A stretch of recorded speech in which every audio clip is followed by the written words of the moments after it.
That's correct, everybody. We'll bring this meeting to order.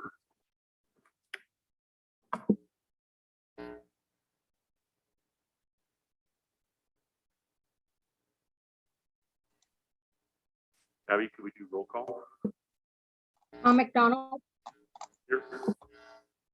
Len Two Teeth, Here. Martin Charlo, Present. Ellie Bundy, Present.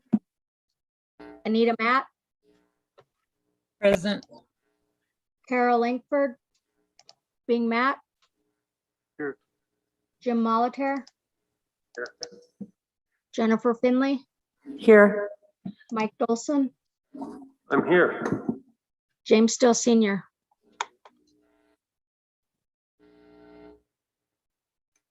Thank you, Abby. Can I ask Mike to lead us in a prayer? Thank you, Mr. Chairman. Creator, in your all-knowing, all-powerful, and all-loving way, please bless this group today as we do the work of our tribe. Definitely keep all folks that are having a hard time because of COVID in your forethought, and bless them. We ask this in your name, amen.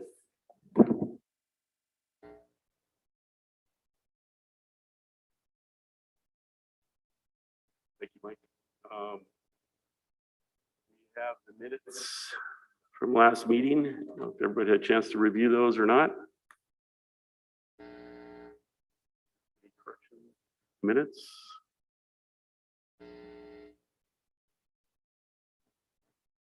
Ellie? Just one correction. Abby, when we did the council board and committee list, there's two Amarant committees. There's Amarant and then there's Amarant Cell. And Carol is the delegate for both. And I am the alternate for both.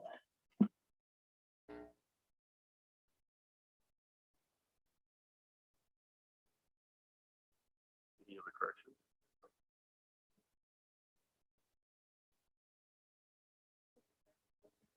And so January 18th with corrections. Ellie makes a motion to approve the minutes. Is there a second? Seconded by Mike.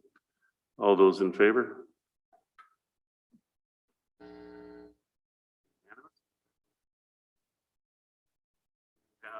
Our agenda today. And I think we will be adding an update from our gaming commission meeting yesterday and from our meeting with the funeral services director. Also, we'll make sure everybody knows about the Zoom for today, this afternoon's meeting. And then we'll ask Martin to do a COVID update for us. Is there any other agenda items that we'd like to add?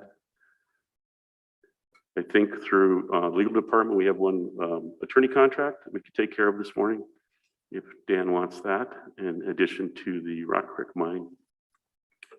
So if that's okay with everybody, that could be the current agenda. Is there a motion to approve the agenda? So moved. Second.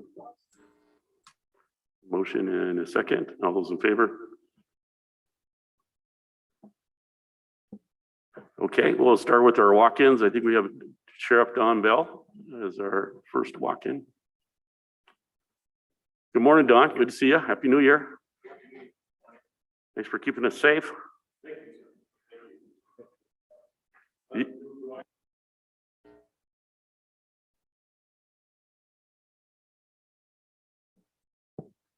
Good morning, council. I appreciate, with one quick open statement. Thank you for doing what you're doing. At this time of high stress, all the stuff's going on in the country, a lot of people that in service work, what you're doing, are quitting, doing something easier. You guys are standing tall and moving forward and taking care of our people. With that, the reason I'm here today is to ask permission. It's election time again. You know, as you know, I worked for the tribe for 23 years in law and order. And in 2014, I run for election and been sheriff and then re-elected in 2018.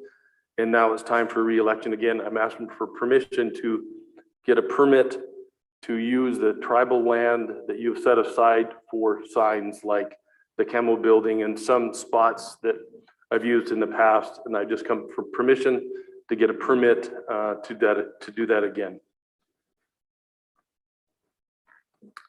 Thank you, Don. I believe Louis McDonald has the areas where political ad signs could be posted, and he's been in contact with Louis, and Louis sent them to us to get approval. So any questions for Don? Mr. Chair, I would make the motion to approve Mr. Sheriff Bell's request. Martin? I just have one, maybe minor addition, if possible. In the past, we've allowed tribal members who are running for political offices to also use the sites that tribal council members are able to use. I think we set that precedent with Mr. Morjo a year and a half ago. So if Ellie would be willing to add that, I would second the motion. Well, I'd second it anyway, but. Okay, we have a second with a modification to allow the full venue of election campaign sites council uses. All those in favor? Unanimous? Go ahead, Len. Thank you, Mr. Chairman and members of the council. And Sheriff Bell, thank you for coming in this morning. We appreciate your service, not only to Lake County, but to the reservation. And I just want to also wish you and your staff Happy New Year, and be safe out there. Thank you. We're very grateful. Not only it's good to have one of our tribal members in the Lake County Sheriff's Office, especially as a sheriff. And so we're very proud and thank you for your service. Thank you. Thank you, Don. Thank you, We really Council. appreciate it. And good luck. Next, we have Thomas Lozo.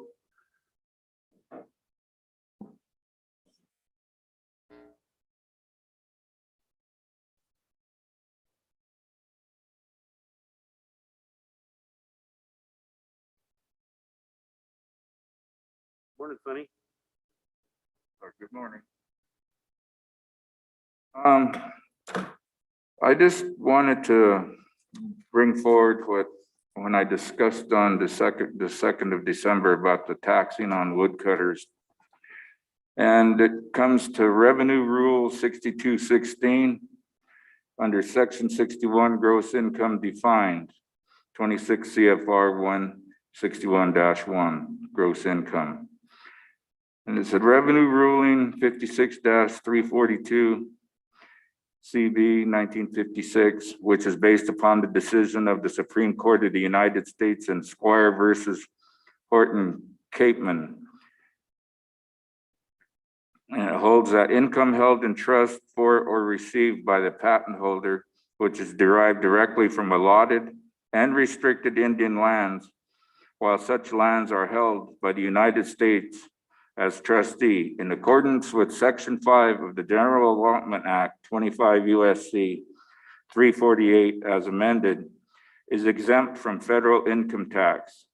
In interpreting the Capeman decision, the ruling holds that such exempt income includes rentals, including crop rentals, royalties, proceeds of sales of the natural resources of such land, and income from the sale of crops grown upon the land and from the use of the land for grazing purposes. As wood being a natural resource of the land, the woodcutters and them shouldn't be required to fill out any federal exempt 99 forms or anything. I think that that's been an issue, but this is what I'm saying that I believe it is under Revenue Rule 6216 under Section 61 gross income defined, that the woodcutters shouldn't even be subjected to having to fill out any forms. And if they were going to be selling their wood to the elders program or such, then maybe the elders program should purchase it in a manner such as the post yard used to be. That the woodcutters bring their wood over here to the yard and they get it measured out as an official cord, and then they're paid for it.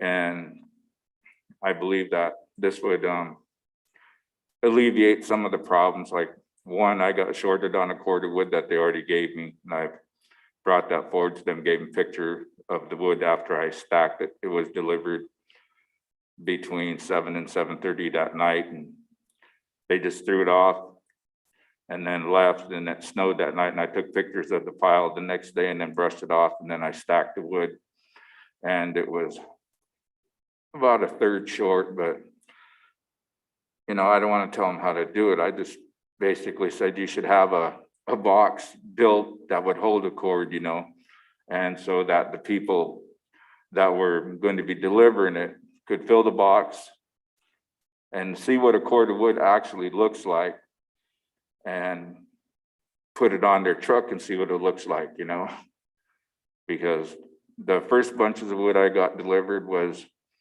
by their employee that has this little Ford Ranger truck, and then he brought like 4 loads total, which to me, I've calculated that his 4 loads made a cord of wood. I took a picture of the last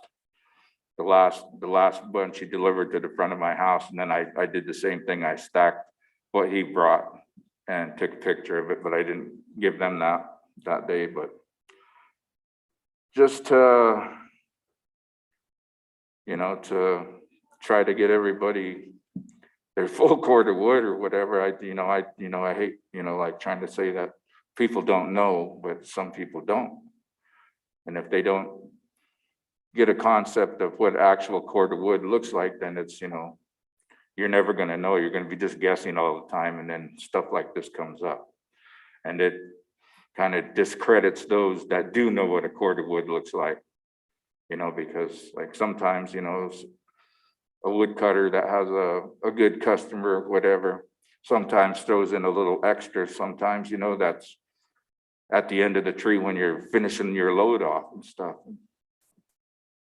But as for the taxing part, that's what I wanted to bring up, was that this is where I look at it to be, is the woodcutter shouldn't have to fill out any sort of forms. And I'll leave this for you if you wish.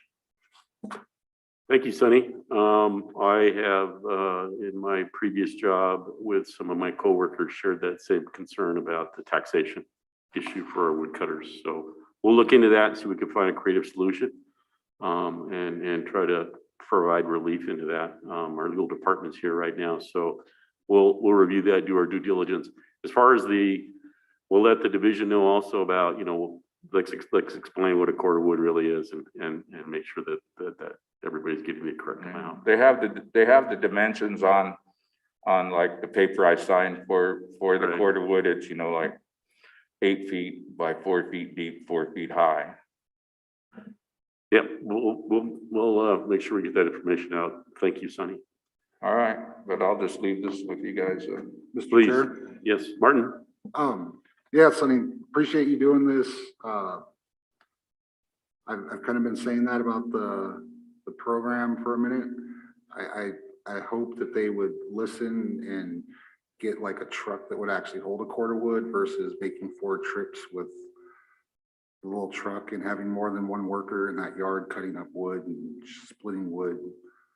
And, you know, it'd be nice to have people like you to lean on if, you know, you can always mentor that kid or whatever, you know, like that's the other problem, is we don't have people passing these skills down to the generation, so they just don't know what they don't know.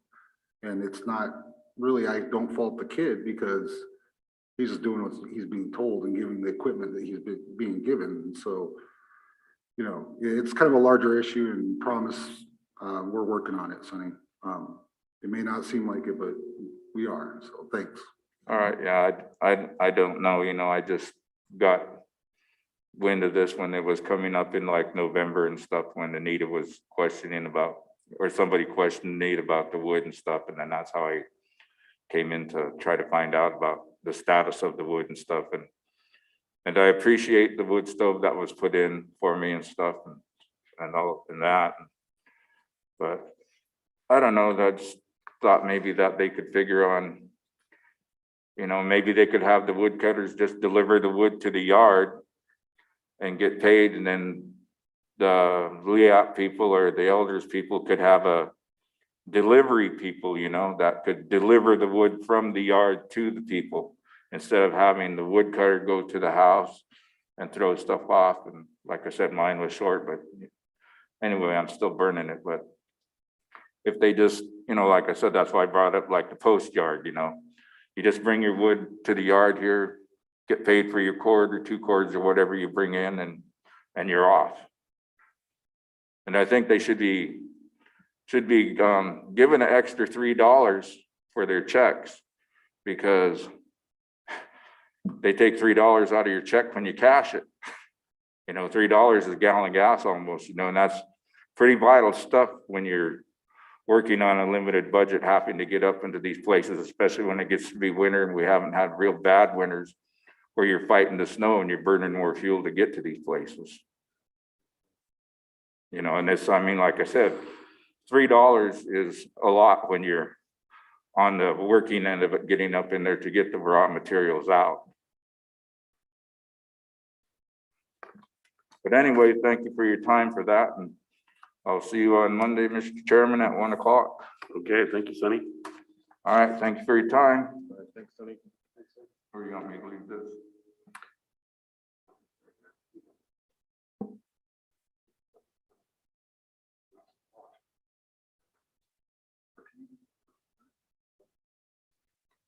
Oh, I got a copy. All right. Stay safe.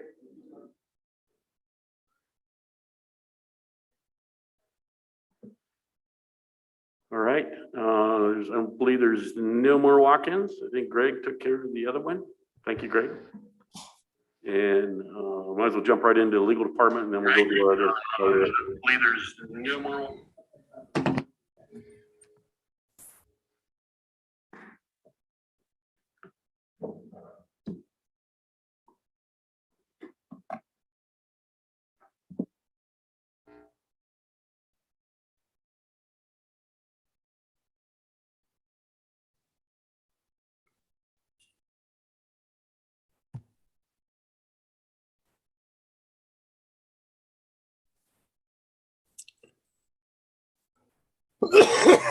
Chairman, council members, so we have a few updates for the council this morning, and again, involve legal strategy and discussions with our client. So we'd request executive session at this point in time. Thank you. We'll move into executive session. I have Mary Price here right now. Hey, Ken.